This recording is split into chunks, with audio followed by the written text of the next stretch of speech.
According to National Electrical Code Section 250.130c, the tap conductor must be at least the ampacity of the circuit it supplies. In this scenario, the tap is feeding a 60 amp circuit, so the tap conductor size should be no smaller than #4 copper, which has an ampacity of 85 amps. It is acceptable to use a larger conductor size. The overcurrent protective device, or OPT, for the tap conductor must be rated for the ampacity of the tap conductor. As stated earlier, the tap conductor is #4 copper, which has an ampacity of 85 amps. Therefore, the overcurrent protective device for the tap conductor should be rated at 85 amps. Standard breaker sizes may not include an 85 amp breaker, so you would need to select the next size down, which would typically be an 80 amp breaker, adhering to NEC guidelines regarding overcurrent protection. There are several additional considerations to keep in mind. Firstly, the length of the tap conductor must be kept as short as possible. Secondly, the tap connection must be made in a listed and approved electrical box or other approved enclosure. Thirdly, the tap conductor must be properly supported and protected from physical damage. Let's delve deeper into each of these aspects. The National Electrical Code, or NEC, provides comprehensive guidelines for electrical installations to ensure safety and compliance. When tapping into the load side of a main service disconnect, it is crucial to adhere to these guidelines meticulously. Section 250.130c specifically addresses the requirements for tap conductors, outlining the conditions under which such taps are permitted and the necessary precautions to be taken. The primary requirement is that the tap conductor must have an ampacity equal to or greater than the circuit it serves. In practical terms, this means that the conductor must be capable of carrying the maximum current that the circuit is expected to draw without overheating or posing a fire hazard. For a 60 amp circuit, a #4 copper conductor, rated for 85 amps, meets this requirement, providing an adequate safety margin. While a larger conductor can be used, it is generally not necessary unless future expansion or increased load is anticipated. The overcurrent protective device, typically a circuit breaker or fuse, plays a vital role in protecting the tap conductor and the connected equipment from overloads and short circuits. The NEC mandates that the OPT be rated for the ampacity of the tap conductor. In the case of #4 copper with an 85 amp ampacity, the ideal OPT rating would be 85 amps. However, since 85 amp breakers are not commonly available, the standard practice is to use the next lower standard size, which is 80 amps. This ensures that the circuit is adequately protected without exceeding the conductor's ampacity.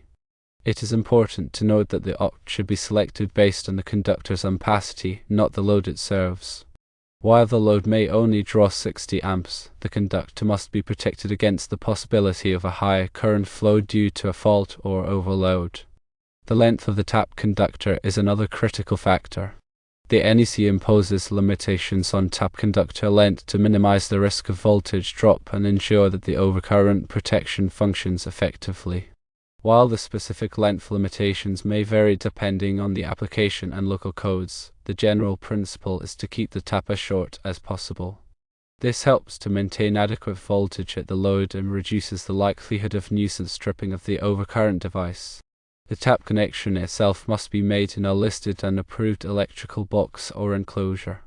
This is to provide a safe and secure termination point for the conductors, protecting them from physical damage and preventing accidental contact with live parts. The electrical box should be properly sized to accommodate the conductors and connectors, and it should be securely mounted to a suitable support structure. The enclosure should also be appropriate for the environment in which it is installed, such as being weatherproof for outdoor locations. Proper support and protection of the tap conductor are also essential. The conductor should be securely supported at regular intervals to prevent sagging or strain on the connection.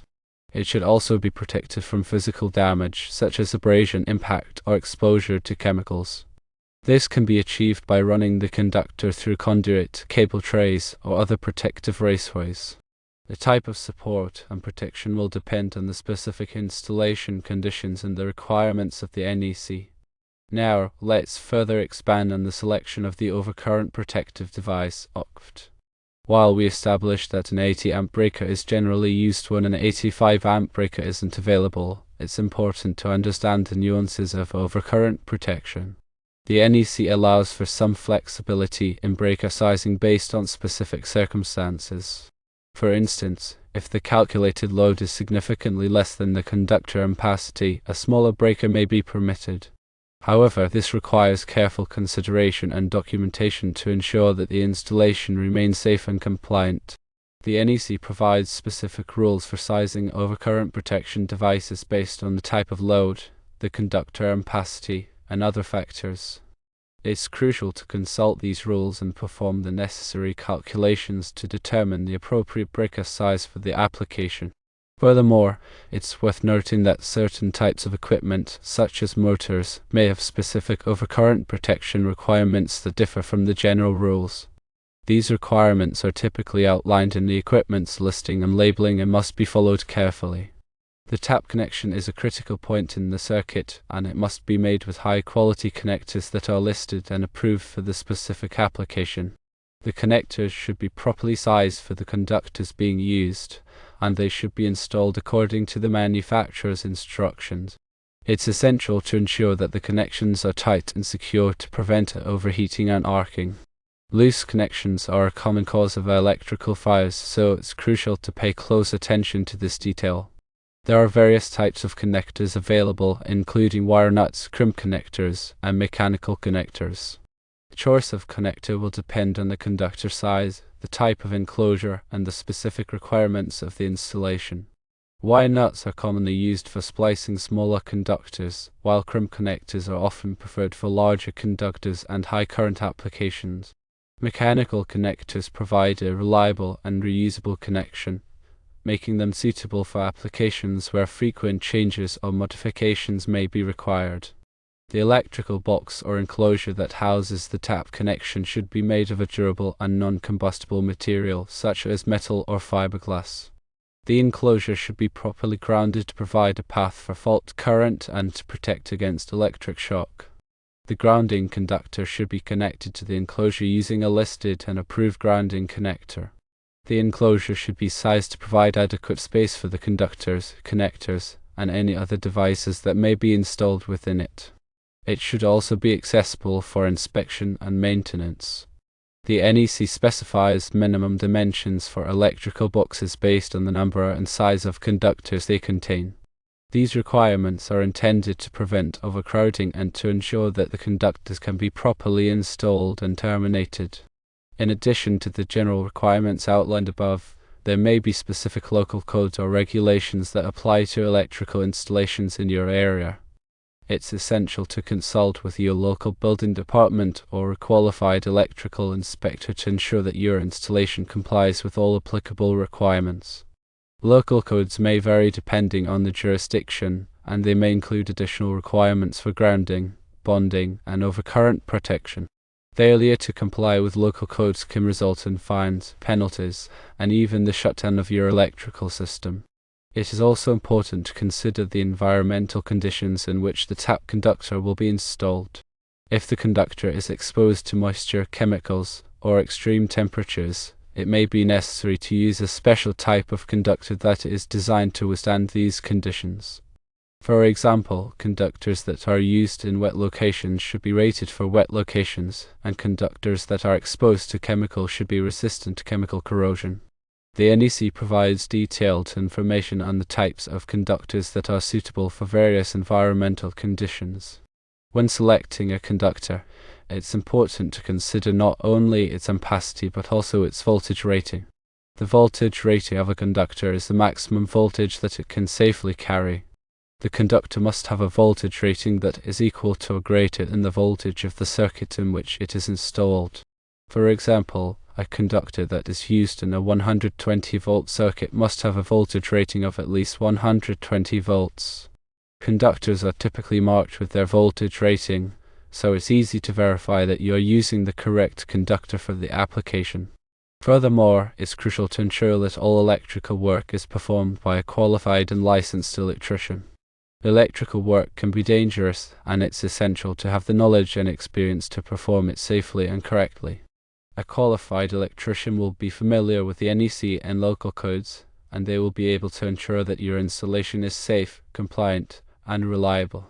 Attempting to perform electrical work without the proper training and experience can result in serious injury or even death. Finally, remember to document your electrical installation thoroughly. This includes keeping records of the conductor sizes, breaker ratings, and other relevant information. Documentation can be helpful for future maintenance and troubleshooting, and it may also be required by your local building department. You can create a simple wiring diagram or use a software program to document your electrical system. This information can be invaluable if you ever need to make changes or additions to your electrical system. In summary, tapping the load side of a main service disconnect requires careful attention to detail and adherence to the National Electrical Code and local regulations. Choosing the right conductor size, selecting the appropriate overcurrent protection, ensuring proper connections, and following all safety precautions are crucial steps to ensure a safe and reliable electrical installation. Consulting with a qualified electrician is always recommended to ensure compliance and safety. By following these guidelines and best practices, you can confidently and safely tap into the load side of a main service disconnect to power your garage service.